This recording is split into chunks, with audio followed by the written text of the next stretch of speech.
Fala, gente bonita, e o pessoal não tão bem afeiçoado também pode ficar muito à vontade. Aqui quem fala é o professor Igor Ferreira e esse aqui é o Questão de História. Pessoal, nessa aula de hoje eu vou falar um pouquinho sobre o Império ou Reino do Mali ou Mali, beleza? Que é um império que vai durar do século XIII ao século XVII. Antes de começarmos essa aula, eu queria indicar duas coisinhas importantes. A primeira delas é que muito provavelmente eu falarei algumas palavras, aqui alguns nomes próprios de pessoas ou cidades, com uma entonação que pode ser diferente da correta ou original. Então, é possível que haja algum erro de prosódia, ou seja, de acentuação das palavras, na medida que eu for falando algumas delas, porque são palavras com as quais nós não estamos tão habituados no cotidiano e, portanto, pode ser que eu cometa algum erro. Então, eu vou te pedir que você ignore isso por muito gentileza, por favor. Legal? A segunda coisa é que essa aula aqui sobre o Império do Mali ela vai ser muito centrada no aspecto político-econômico. É claro que há outras abordagens, outras questões importantes e interessantes com relação a esse império e certamente há muitas outras literaturas que podem te ajudar a compreender essas demais facetas. Mas nessa aula de hoje eu vou centrar especificamente nos âmbitos político-econômico. Perfeito? Bom, isso posto, vamos começar. Olha aí, pessoal. De novo, o Império do Mali é um império que vai do século XIII ao século XVII, e aí como data, como marcação temporal, nós temos aí no século XIII o ano de 1235 e no século XVII o ano de 1670. É claro que essas temporalidades aí, elas podem ser alteradas de um historiador para outro, mas geralmente é esse marco geral que o pessoal dá como referência para a existência do Império do Mali. E como ali está escrito no texto, o Mali foi um dos maiores impérios da África Ocidental. Então, pensando na África, você pensa no Ocidente, a parte oeste da África, você vai encontrar o Império do Mali. Daqui a pouquinho a gente vai ver o mapa e isso vai ficar mais claro para vocês. Legal? E esse império vai ser forjado, ou seja, formado, a partir da expansão de um povo específico. Veja, naquela região no oeste africano havia os Mandinga, ou Mandem. E dentro dos Mandem, ou Mandinga, você tem vários pequenos subgrupos. Dentre eles, os Soninke, os Sossowe e também os Malinke, que aí estão indicados, que são de fato os grandes criadores desse Império do Mali. E o criador central, o indivíduo dentro dos Malinke que vai inaugurar o Império do Mali, é um sujeito chamado Sundiata Keita, que é fundador e governante do Mali entre os anos de 1235 e 1255. Ali embaixo tem uma imagem que é uma representação dele. Aqui tem uma outra, veja, como um grande líder militar, o líder do seu povo. É claro também que são representações, ok, pessoal? Não é uma coisa muito fidedigna, mas visa representar. Inclusive, você encontra essas mesmas imagens sendo atribuídas a outros governantes. Então, é só você ter uma ideia, de fato, imagética de como seriam ou como se imagina que seja o Sundiata Keita, beleza? Ele também vai ser conhecido como Maridiata, ou Senhor Diata, que faz uma referência à ideia de leão, o que já mostra que existe toda uma criação de narrativa em torno da figura dele, como uma figura forte, poderosa e que vai levar o Império do Mali adiante. Perfeito? Bom, as informações que nós temos sobre o Império do Mali, elas vêm de algumas fontes diferentes. Fontes orais, da tradição oral, que vai ser mantida pelos chamados griots, que são os responsáveis por trazer esse conhecimento do passado para nós no presente. Então, eles vão passando de geração em geração as informações sobre os grandes líderes e também por algumas fontes escritas feitas por viajantes como Ibn Battuta e Ibn Khaldun, respectivamente ali em 1353 e 1376, onde eles dão melhores contornos sobre o que é esse império, como ele funciona, quão vultuoso grande ele é. Então nós temos aí fontes orais e fontes escritas, como vocês podem ver. Perfeito. Seguindo, aqui a gente vai ter uma imagem, mais ou menos uma noção de localização desse império. Como é que ele vai ser forjado, as suas principais características e a sua posição no mapa. Veja ali, como eu mostrei para vocês, no lado esquerdo, ele é situado na região do Sudão Ocidental. O Sudão Ocidental, a região do Sudão, é uma faixa abaixo do Saara. Então, imediatamente abaixo do Saara é uma zona que a gente chama de Sudão. Se é Sudão Ocidental, porque está mais no Ocidente, perfeito? Naturalmente. Então, aqui a gente vê a África como um todo e, especificamente, ali naquela parte da África do Ocidente, a gente tem aqui o mapa do Império do Mali, que é um império que vem na sequência do reino de Gana. Então, na verdade, ele vai se apropriar de territórios que pertenciam ao antigo Império de Gana, o reino de Gana, melhor dizendo, e vai constituir um império em expansão. Veja que a área é muito grande. Perfeito?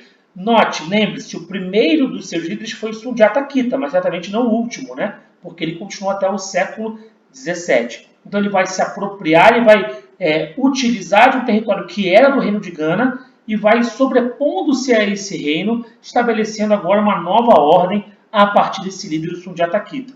E ali no mapa estão marcadas algumas cidades importantes. Olha ali, ó, Kumbi Salé, Jen, Tumbuktu, Gao, e também tem uma outra que eu marquei aqui, ó, que é Niani ou Niani, vou colocar como Niani, beleza? Que é a capital do Império do Mali. Note também que o rio Níger passa por esse império, o que é importante, e que é um império também que está bem próximo do norte da África, e isso vai ser fundamental para que ele possa ser inserido nas dinâmicas das rotas comerciais que passam por ali, em especial as rotas de sal, que é um elemento econômico muito importante para o Império do Mali, beleza? Aqui é uma imagem de Tumbuktu no presente, uma das suas construções que são muito clássicas dessa região e que tem uma dinâmica aí, que são utilizadas, né, em termos de dinâmica social para ser também regiões de culto, né? Então, o Reino do Mali ele vai ter uma questão religiosa muito forte do Islã. Há religiões tradicionais? Há religiões tradicionais. Mas por muitas vezes o Islã se sobrepõe ou se mescla a essas religiões tradicionais, criando como subproduto experiências religiosas que não são nem aquela tradicional da região e nem o Islã que vai sendo incorporado com o tempo.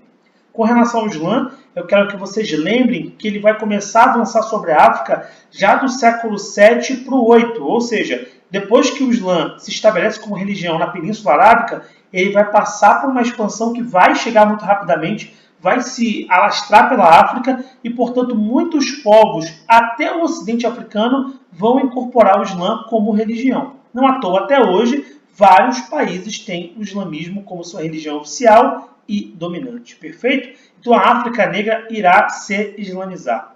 Em termos de organização, muita coisa foi feita pelo Sundiata Keita, esse primeiro governante. Por exemplo, ele estabelece uma constituição, estabelece normas para esse grande império que está sendo desenvolvido. Não tinha aquele tamanho todo como a gente viu no mapa no primeiro momento, ok, pessoal? Aquele ali é como se fosse o ponto maior, o apogeu. É o mapa do apogeu, mas ele começou a ser construído devagar. Então, houve uma constituição inicial. O Sundiata Keita vai ser proclamado como Mansa, isto é, imperador ou rei dos reis. Então, note, Mansa é um título atribuído ao líder maior do império.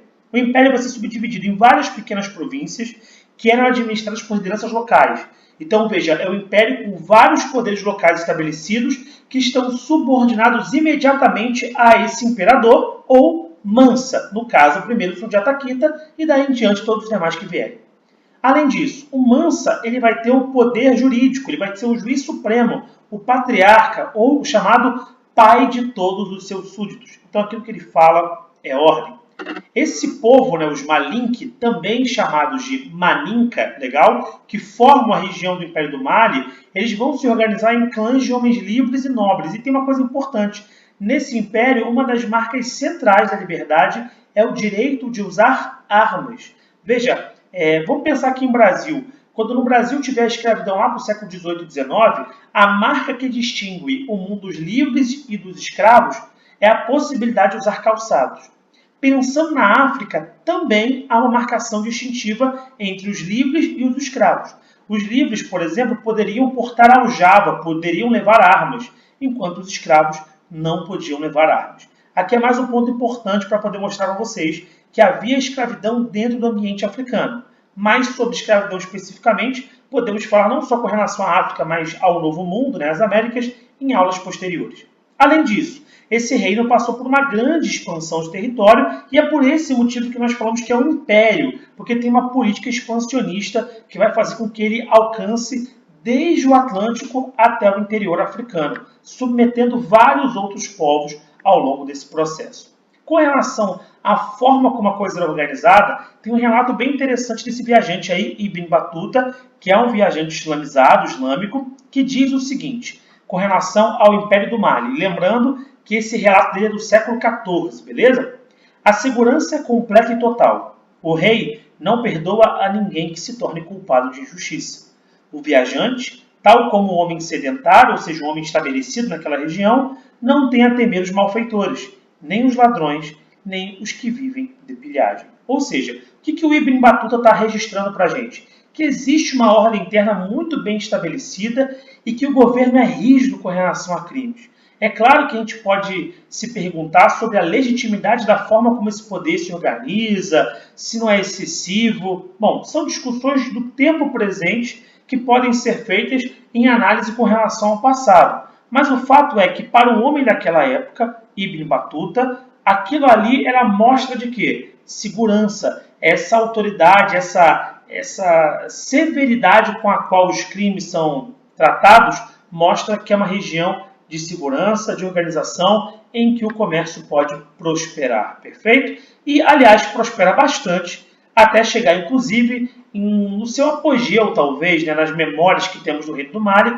com o chamado Mansa Musa, ou o rei dos reis Musa, ou imperador Musa, que será líder do Império do Mali entre os anos de 1312 e 1337. Segundo muitas pessoas, historiadores, pesquisadores, ele é o homem mais rico de todos os tempos. Legal? A riqueza dele era vasta, porque o Império do Mali, no momento que ele é líder, já tem muito controle sobre rotas econômicas, rotas de comércio, tem uma quantidade significativa de escravos, além de ter vastas reservas de sal e de ouro. Ou seja, havia um acúmulo monetário, né, um acúmulo de riquezas bem significativo na região. E isso é interessante para a gente poder romper um pouco dessa imagem que se tem com relação à África, enquanto um continente desorganizado, sem articulação política, sem ordem estabelecida, um Deus nos acuda, cada um por si. Na verdade, não é nada disso. Essa imagem, inclusive, é resultado de uma narrativa que visa desqualificar o ambiente africano e, portanto, justificar ações de controle sobre aquela região. Note aqui, olha, que os próprios europeus entendiam o valor do Mali na medida em que nesse Atlas catalão do século XIV, mais precisamente do ano 1375, eles falam com relação ao poder ali estabelecido e ao seu monarca. Olha o que vem escrito no Atlas catalão. Olha ali, ó. Toda esta parte tem gentes que ocultam a boca, só se veem os seus olhos. Vivem em tendas e têm caravanas de camelos. Também possuem animais de cujas peles fazem excelentes escudos. Olha outra coisa sobre a qual eles falam. Este senhor negro é aquele muito melhor senhor dos negros da Guiné. Este rei, o mais rico e o mais nobre de toda esta parte, com abundância de ouro na sua terra. E aí está falando de quem? Do Mansa Musa, que na verdade, quando o Atlas já foi feito, já havia morrido. Mas os relatos sobre ele eram tão vultuosos, significativos, que chegaram na Europa, inclusive ajudaram a criar uma imagem quase mítica para esse indivíduo. Veja que aqui ele é representado como um rei com uma pepita de ouro. Eu quero usar a imagem melhor para vocês verem. Ó. Botei aqui uma imagem por cima um pouco melhor qualidade, beleza? De um trechozinho. Olha ali. Ó. Você tem as cidades ao redor, inclusive Timbuktu está representada, e esse rei está representado meio que à moda europeia, né? Porque é uma representação europeia sobre um rei africano. Veja, um rei africano negro, que é islamizado, né? Também, assim como vários outros reis eram, e você vai perceber que tem uma montanha de sal ali, uma pepita de ouro, e na mão do rei também tem uma pepita de ouro. Então ele está sendo visto como um rei poderoso. Então os europeus ali, Catalunha, né? Atlas catalão, então Catalunha, que será a Espanha, né? Na Europa, portanto, tem uma imagem ali muito clara com relação ao rei poderoso que está habitando na África e que, portanto, é rei de uma civilização, de um império bastante desenvolvido. Beleza? Esse Mansa Musa, inclusive, é um cara que vai peregrinar para Meca. Bom, muita gente talvez não saiba, mas esse Mansa Musa, ele foi islâmico, né? A islamização chegou com muita força nessa região e ele era um rei islâmico, e como islâmico, ele precisava seguir os preceitos da sua fé. E dos preceitos principais, um deles a gente chama de Hajj, que é a peregrinação a Meca, que fica na Península Arábica. Então, uma vez na vida, todo islâmico tem que ir a Meca. Então, o Mansa Musa decidiu fazer isso. Só que ele não foi sozinho, não. Ele foi com uma frota de milhares de pessoas, camelos, e dentre as pessoas, vários serviçais e escravos, beleza? Então, ele foi com muito dinheiro, com muito ouro, com sal, com pessoas, e foi gastando a nota no caminho. Tanto é que alguns alegam que ele gerou inflação por várias cidades por onde passou. Inclusive, por ser um cara islâmico, né, e essa viagem ele faz em 1324, quando ele volta da viagem, em 1325, ele vai trazer vários intelectuais para poder desenvolver cada vez mais as mesquitas e as escolas corânicas, para que o islamismo seja fortalecido, porque a fé dele é revigorada ainda mais na sua visita a Meca, e ele volta bastante animado com aquilo que ele viu, com o que ele aprendeu, e ele quer desenvolver isso ainda mais no seu reino, ou seja, há um fortalecimento do Islã durante o período do seu governo, que vai de 1312 a 37. Veja que é lá no meio, quando ele vai lá para Meca, né, em 1324, bem no meio do seu governo mesmo. Legal? Vai no 12º, 13º ano, quando ele fica aí, a gente supõe, né, que 25 anos no poder até a sua morte, beleza? Bom, a gente termina essa aula agora mostrando para vocês algumas imagens de Tombuctu. Atualmente, né, a cidade de Tombuctu, atualmente, que inclusive é uma cidade patrimônio da humanidade e que sofre muito com os assédios dos grupos islâmicos radicais que querem destruir muitas coisas, muitos bens, e vocês podem procurar sobre isso na internet. Há bastante informação em meios de comunicação internacional, beleza? Agora, já vou dar uma indicação prévia aqui para vocês, que eu brinco com meus alunos. Uma dessas imagens, em sala de aula eu falo isso no final, tá? Mas eu estou falando antes agora para vocês. Uma dessas imagens não é de Tombuctu de verdade. Uma dessas imagens vem de um filme. E aí vocês vão dar uma olhadinha nas imagens e vão tentar adivinhar qual imagem que não pertence a Tombuctu na atualidade. Veja, a primeira imagem aqui, legal? Então você tem várias pessoas, construções. A segunda imagem, algumas pessoas ali reunidas, cantando, se divertindo. Uma terceira imagem, veja, com bastante pobreza, né? Tombuctu hoje fica no país de nome Mali, legal? Só que o país não tem a mesma fronteira do que foi o grande Império do Mali, beleza? Então você tem ali uns postes, uma iluminação, uma estrada batida, né? Algumas pessoas em animais, e a quarta imagem de militares ali protegendo uma certa região, enfim. E aí o plot twist, né? A brincadeira é que uma dessas imagens não pertence de fato a Tombuctu. E qual a imagem que não pertence a Tombuctu, que realmente não é do Mali? É a primeira imagem, meus amigos. A primeira imagem foi retirada do filme Batman vs Superman. Na verdade, nesse filme, no início, há uma ação do Superman na África, num país que eles inventam, né?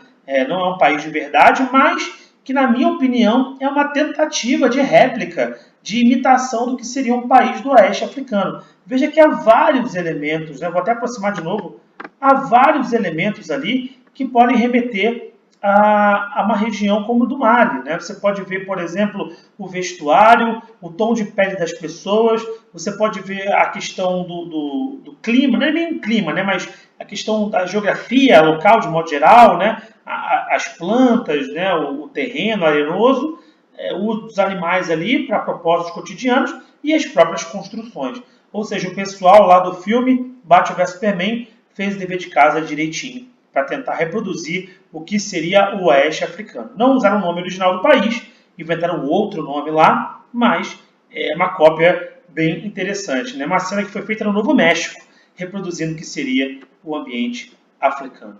Beleza, pessoal? Bom, é isso. Espero que tenham gostado e sigam por aqui aprendendo um pouco mais.